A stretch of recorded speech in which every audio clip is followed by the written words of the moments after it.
प्यारे बच्चों नमस्कार। विज्ञान की कक्षा में आपका स्वागत है। आज हम कक्षा 6 के पाठ 8 जंतु की संरचना व उनके कार्यों के बारे में पढ़ेंगे। आज हम इस पाठ के भाग 1 का अध्ययन करेंगे। बच्चों, आज के इस भाग में हम जंतुओं की बाह्य संरचना और उनका सामान्य परिचय, जंतुओं के विभिन्न अंग और उनके क्या क्या कार्य होते हैं और ज्ञानेंद्रियों के बारे में विस्तार से अध्ययन करेंगे। तो चलिए बच्चों शुरू करते हैं। बच्चों, आपके घर के आसपास बाग बगीचे, नदी, तालाब, झरने, पहाड़ी क्षेत्र, मैदानी क्षेत्र, जंगल आदि जरूर होंगे और आप लोग वहां घूमने भी जाते होंगे।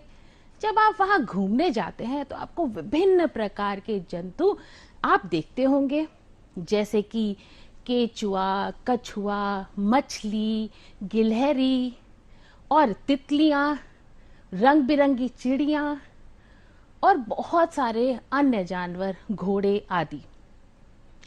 और आप में से बहुत सारे बच्चे चिड़ियाघर भी घूमने गए होंगे। वहां पर भी आपने विभिन्न प्रकार के आकार के रंग बिरंगे जंतु देखे होंगे। तो बच्चों, हमारा आपसे एक ये सवाल है कि पृथ्वी पर सबसे बड़ा जंतु कौन सा है?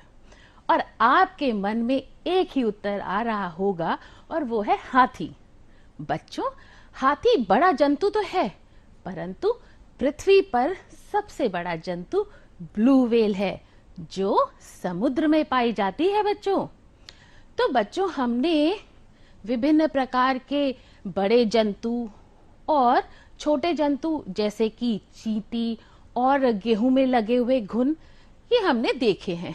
परंतु बच्चों, क्या आप जानते हैं कि बहुत सारे ऐसे भी जीव होते हैं जिन्हें हम अपनी आंखों से नहीं देख सकते, यानी कि सूक्ष्म जीव।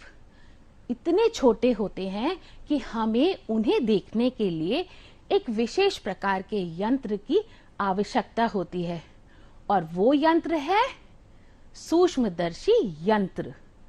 सूक्ष्मदर्शी यंत्र, ये सूक्ष्मदर्शी यंत्र है।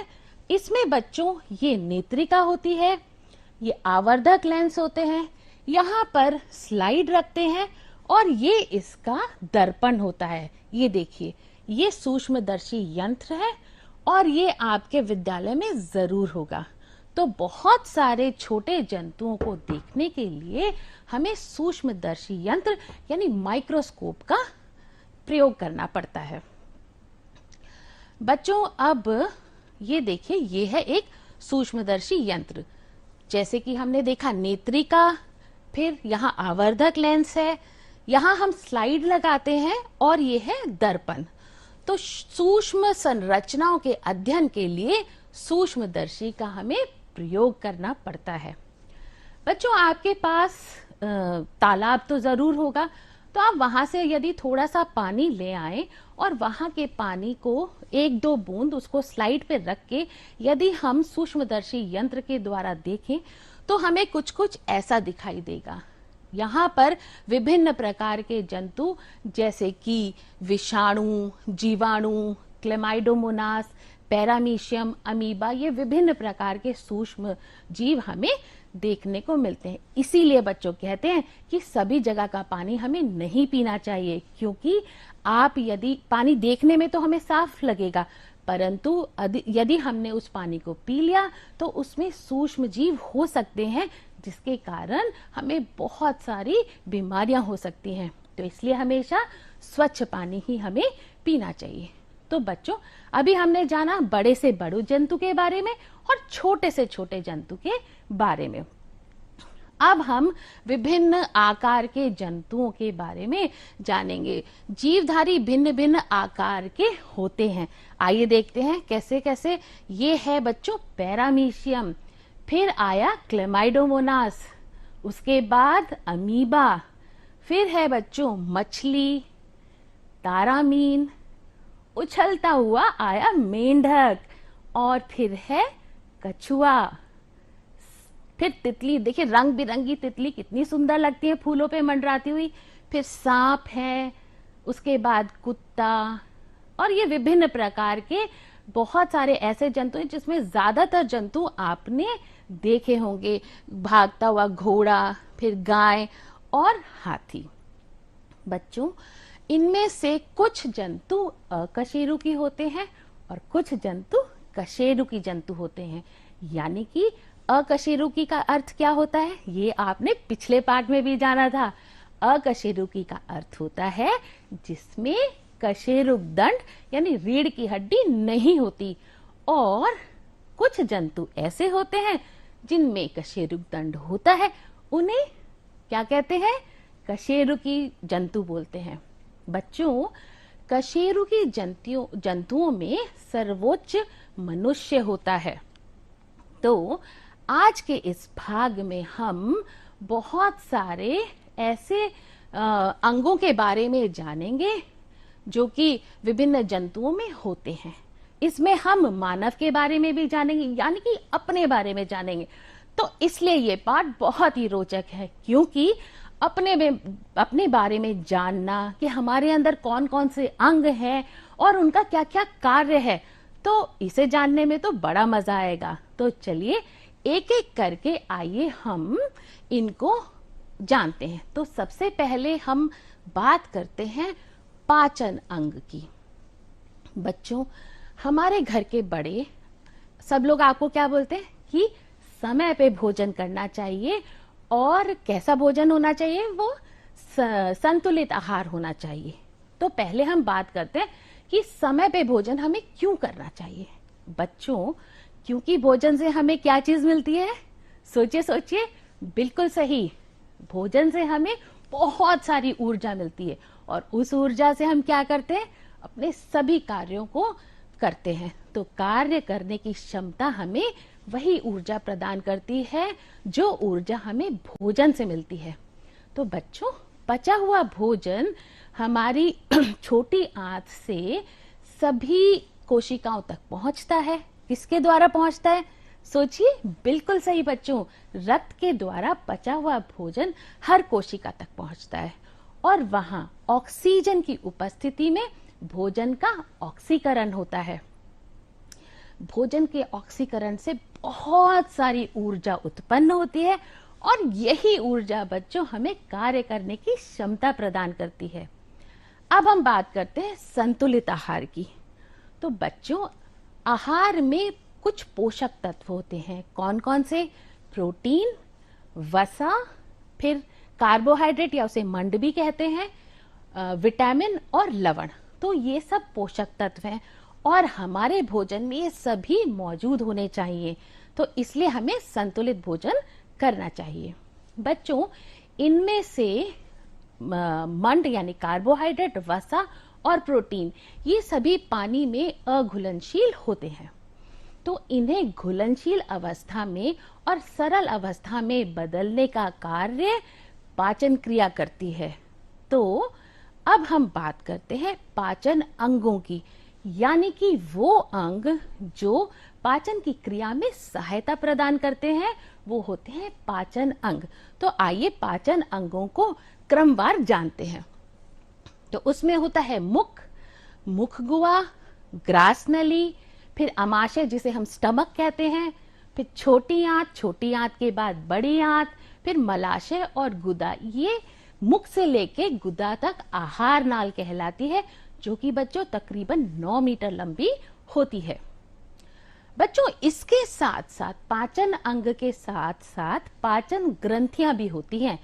वो होती हैं जैसे कि यकृत यानी कि लीवर, ये तो आपने सुना ही होगा। तो लीवर को ही यकृत बोलते हैं, और यह मनुष्य के शरीर की सबसे बड़ी ग्रंथि होती है, जो कि ये देखिए, ये है, जो कि चॉकलेट रंग की होती है, यानी कि भूरे रंग की होती है, और यह पित्त रस का स्राव करती है।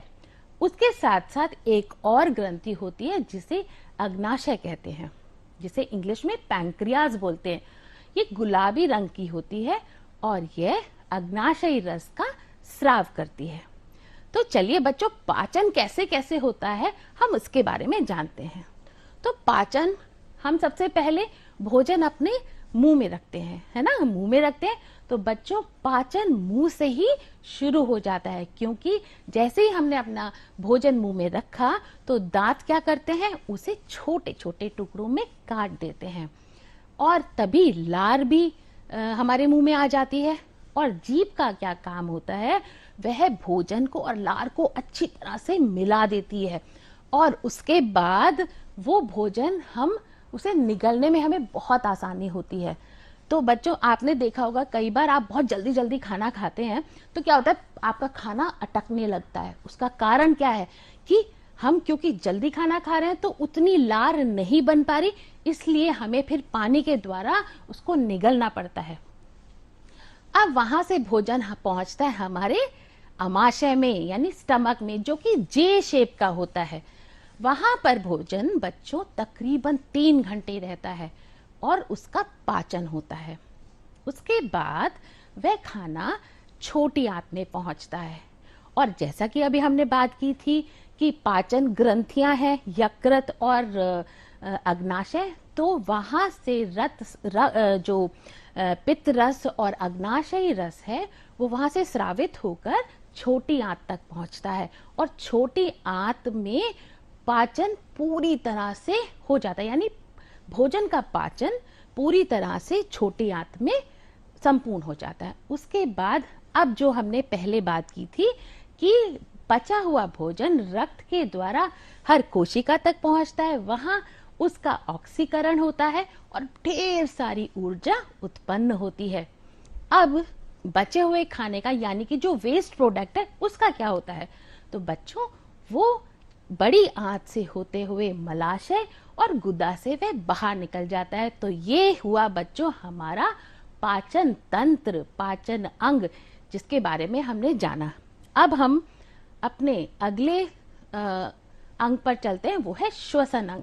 तो श्वसन तो आप जानते हैं क्या होता है, सांस लेना और सांस छोड़ना, यानी कि ऐसी वायु को ग्रहण करना जो ऑक्सीजन युक्त होती है और कार्बन डाइऑक्साइड युक्त वायु को बाहर निकालना, ये श्वसन कहलाता है। इसी प्रकार से बच्चों श्वसन के विभिन्न अंग होते हैं, आइए उन्हें भी क्रमवः हम जानते हैं। तो वो सबसे पहले होता है नासिका, फिर नासा मार्ग, उसके बाद ग्रसनी, कंठ, श्वास नली, श्वास नलिकाएं और फेफड़े। विभिन्न जंतु अलग अलग अंगों का प्रयोग करके श्वसन क्रिया करते हैं, जैसे कि मछलियों में गिल्स होते हैं, कीट पतंगों में वायु नलिकाएं होती हैं और मनुष्यों में हम जानते ही हैं फेफड़े होते हैं। तो बच्चों ये हुआ श्वसन और श्वसन अंग। अब हम बात करते हैं बच्चों हृदय की। तो बच्चों मनुष्य का हृदय लाल रंग का होता है और इसका आकार एक बंद मुट्ठी, जैसे ये मुट्ठी बंद है, इसका आकार इतना होता है। यह मनुष्य के वक्ष में बाईं ओर झुका होता है और हृदय में कुल 4 कक्ष होते हैं। मनुष्य के हृदय में 4 कक्ष होते हैं, 2 अलिंद होते हैं और 2 निलय होते हैं। तो आइए इसके बारे में जानते हैं। उससे पहले बच्चों हम ये जान लेते हैं कि रक्त 2 प्रकार का होता है। कैसे? अब आप सोचेंगे रक्त 2 प्रकार का होता है, यानी कि अशुद्ध रक्त और शुद्ध रक्त। बच्चों अशुद्ध रक्त उसे कहते हैं जिस रक्त में कार्बन डाइऑक्साइड होता है, और शुद्ध रक्त कौन सा हुआ? बिल्कुल सही, जिसमें ऑक्सीजन गैस होती है। तो विभिन्न हमारे जो शरीर में विभिन्न अंग हैं, वहां से अशुद्ध रक्त हृदय में आता है। कहां पर आता है? हृदय के दाएं अलिंद में। दाएं अलिंद से यह देखिए दाएं अलिंद में आ रहा है, या उसके बाद ये एरो देख रहे हैं आप, तो ये आया दाएं अलिंद में। अशुद्ध रक्त, अशुद्ध रक्त दाएं अलिंद से जाता है दाएं निलय में। अब दाएं निलय से वह जा रहा है हमारे फेफड़ों तक। फेफड़ों में क्या कार्य होता है? आप सोचेंगे हृदय से फेफड़ों में क्यों जा रहा है रक्त? क्योंकि यहाँ रक्त का शुद्धिकरण हो रहा है। यहाँ पर जो कार्बन डाइऑक्साइड रक्त में मिली हुई थी उसे बाहर फेंक दिया जाता है और उस रक्त में ऑक्सीजन मिल जाता है। तो अब वो रक्त कैसा हुआ बच्चों? बिल्कुल सही, अब वह रक्त हुआ शुद्ध रक्त। अब शुद्ध रक्त वापस हृदय में आता है। अब वो कहाँ आता है, ये देखिए, रक्त वापस फेफड़ों से हृदय के बाएं अलिंद में आता है। हाँ, बाएं अलिंद से यह रक्त जाता है बाएं निलय में, और फिर ये महाधमनी के द्वारा ये रक्त, शुद्ध रक्त, हमारे शरीर के विभिन्न अंगों में, सभी अंगों में पहुंचता है। तो बच्चों, आप एक प्रश्न से बिल्कुल कंफ्यूज मत होइएगा, क्योंकि आपसे ये पूछा जा सकता है कि रक्त का शुद्धिकरण कहाँ होता है। तो आमतौर से बच्चे सोचते हैं रक्त है तो ये जरूर हृदय में हो रहा होगा। नहीं बच्चों, रक्त का शुद्धिकरण फेफड़ों में होता है। और हृदय का क्या काम है? हृदय का काम है रक्त को पंप करना। ये नियंत्रित रूप से धड़कता रहता है। और वयस्क मनुष्य में, यानी एडल्ट में, 1 मिनट में हृदय 72 बार धड़कता है। और ये तो आप जानते हैं, डर लगने से, क्रोध आने से और तनाव से हृदय की जो धड़कनें हैं वो बढ़ जाती हैं। तो अब हमने बात की थी हृदय की, तो बस ये आप याद रखिएगा कि हृदय के मुख्य 4 कक्ष होते हैं। मनुष्य में 2 अलिंद होते हैं और 2 निलय होते हैं। अब बच्चों, अब हम अगले अंग के पर बात करेंगे, जो है उत्सर्जन अंग।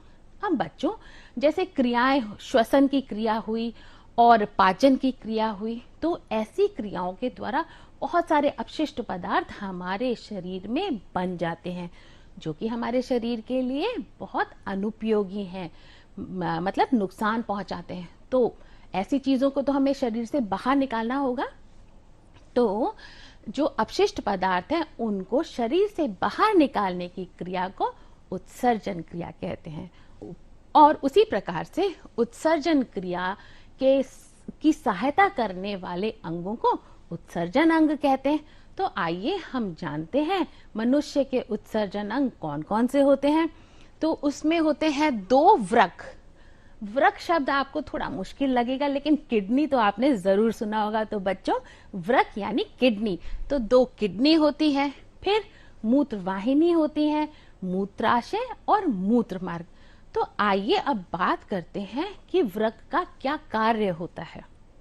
बच्चों, किडनी का कार्य होता है, वह रक्त को छानती है। रक्त को छानने पर अपशिष्ट पदार्थों को वह अलग कर देती है। वे जो अपशिष्ट पदार्थ हैं वह मूत्र वाहिनी से होते हुए मूत्राशय और मूत्र मार्ग से होते हुए मूत्र के रूप में वे बाहर निकल जाते हैं। मूत्र में 95% यानी 95% जल होता है, 2.5% यूरिया होती है और 2.5% अन्य अपशिष्ट पदार्थ होते हैं। वृक्क तकरीबन 150 ग्राम की होती है। तो बच्चों, जैसा हमने जाना कि वृक्क का कार्य है रक्त को छानना, तो यदि किसी मनुष्य में दोनों किडनी किसी भी कारण से खराब हो जाती हैं, तो क्या होगा? फिर रक्त को कौन छानेगा? तो तब इस कार्य को करने के लिए मशीन के द्वारा रक्त को छाना जाता है, साफ किया जाता है, और इस क्रिया को डायलिसिस कहते हैं। तो बच्चों, हमने अब उत्सर्जन अंगों के बारे में अच्छे से समझ लिया। अब हम अपने अगले तंत्र की ओर बढ़ते हैं, जो है तंत्रिका तंत्र। बच्चों, हमने पिछले कक्षा में भी जाना था किसके बारे में? संवेदनशीलता के बारे में। तो बच्चों, संवेदनशीलता क्या होती है? हर उद्दीपन के प्रति शरीर के द्वारा अनुक्रिया को संवेदनशीलता कहते हैं। जैसे कि उदाहरण, मैं आपको फिर से एक उदाहरण देती हूँ। जैसे गर्म वस्तु पे यदि हमारा हाथ लग जाता है तो हम क्या करते हैं? तुरंत हाथ को पीछे खींच लेते हैं। तो गर्म वस्तु पर हाथ लगना उद्दीपन होता है, और जो हाथ हमने पीछे खींचा वो क्या हुआ? वो हुआ शरीर की अनुक्रिया। बिल्कुल सही। अब क्रियाओं के हिसाब से बच्चों, कुछ ऐसी क्रियाएं होती हैं जो हमारे हाथ में नहीं होती, जो अपने आप होती हैं। ऐसी क्रियाओं को अनैच्छिक क्रिया कहते हैं, यानी हमारी इच्छा पे वो डिपेंड नहीं करती हैं। उसके बाद होती है ऐच्छिक क्रिया। ऐच्छिक क्रिया यानी उसका एक उदाहरण ये है कि आप अपनी इच्छा से बैठकर इस पाठ को कितने ध्यान पूर्वक सुन रहे हैं, तो ये आपकी ऐच्छिक क्रिया हुई, यानी कि अपनी इच्छा से पढ़ना, फिर शाम को अपनी इच्छा से खेलना, फिर कौन सा खेल खेलना ये भी आपकी इच्छा होती है, और बातें करना, तो ये सब ऐच्छिक क्रियाएं हुई। तो उसके बाद बच्चों बात हम करते हैं तंत्रिका तंत्र की। तो शरीर में घटित समस्त क्रियाओं के नियमन और नियंत्रण रूप से वो होती रहे, उसके लिए हमारे शरीर में तंत्रिका तंत्र पाए जाते हैं। तंत्रिका तंत्र के मुख्य 3 भाग हैं, मस्तिष्क, रीढ़ रज्जु और तंत्रिकाएं। ये तीनों ही मस्तिष्क, रीढ़ रज्जु और तंत्रिका एक विशेष प्रकार की कोशिका से बनी होती है, जो कि तकरीबन 1 मीटर लंबी होती है, और इसमें एक छोर से संदेश भेजा जाता है या वो संवेदना को ग्रहण करती है, और दूसरे छोर से संदेश भेजा जाता है, यानी एक तरफ से ग्रहण किया जाता है और दूसरे छोर से वह संदेश को आगे भेजती है। तो ये तो हुआ तंत्रिका तंत्र के बारे में। तंत्रिका तंत्र के मुख्य 3 भाग होते हैं, मस्तिष्क, रीढ़ रज्जु और तंत्रिकाएं। सूक्ष्म जीवों में अलग से तंत्रिका तंत्र नहीं होते, क्योंकि हम जानते ही हैं कि सूक्ष्म जीव एक कोशिक होते हैं, और इसलिए उनका समस्त शरीर संवेदना ग्रहण करता है और तंत्रिका तंत्र के रूप में समस्त शरीर कार्य करता है। और कुछ जंतु जैसे कि कछुआ, मछली, इनमें तंत्रिका तंत्र पाया जाता है, परंतु पूर्ण विकसित इनमें नहीं होते। अब हम बात करते हैं बच्चों ज्ञानेंद्रियों के बारे में। तो ज्ञानेंद्रियां क्या हैं? ऐसे अंग जो हम सुनने, देखने, महसूस करने, स्वाद, रंग आदि के बारे में जो हमें बताते हैं, उन्हें ज्ञानेंद्रिय या संवेदी अंग कहा जाता है।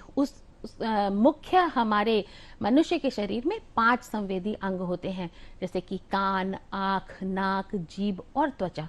तो अब हम एक एक करके इनके बारे में जानते हैं। सबसे पहले हम बात करते हैं कान की, जिसे श्रवणेंद्रिय कहते हैं।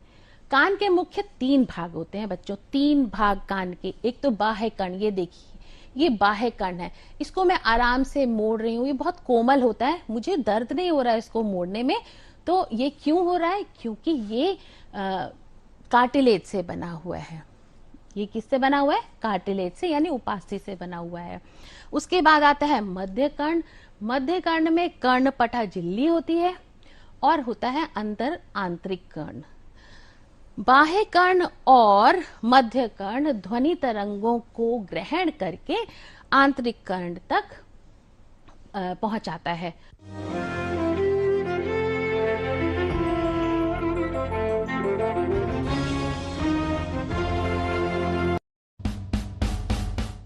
आत्मनिर्भर भारत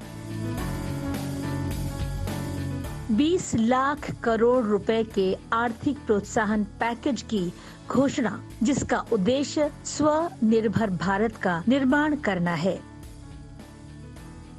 इस योजना में कुटीर उद्योग, छोटे एवं मध्यम स्तरीय उद्योग, मजदूर, मध्यम वर्ग सहित सभी वर्गों की जरूरतों को शामिल किया गया है। आत्मनिर्भर भारत के 5 स्तंभ। अर्थव्यवस्था, एक ऐसी अर्थव्यवस्था जो छोटे छोटे परिवर्तन के बजाय ऊंची छलांग लाती है। अवसंरचना, एक ऐसा बुनियादी ढांचा जो आधुनिक भारत की पहचान बने, विदेशी कंपनियों को आकर्षित कर सके। प्रणाली, एक ऐसा सिस्टम जिसमें आधुनिक तकनीक को अपनाने और समाज में डिजिटल तकनीक का उपयोग बढ़ाना शामिल है। जनसांख्यिकी, दुनिया के सबसे बड़े लोकतंत्र में ताकत हमारी जीवंत एवं जोश से भरी हुई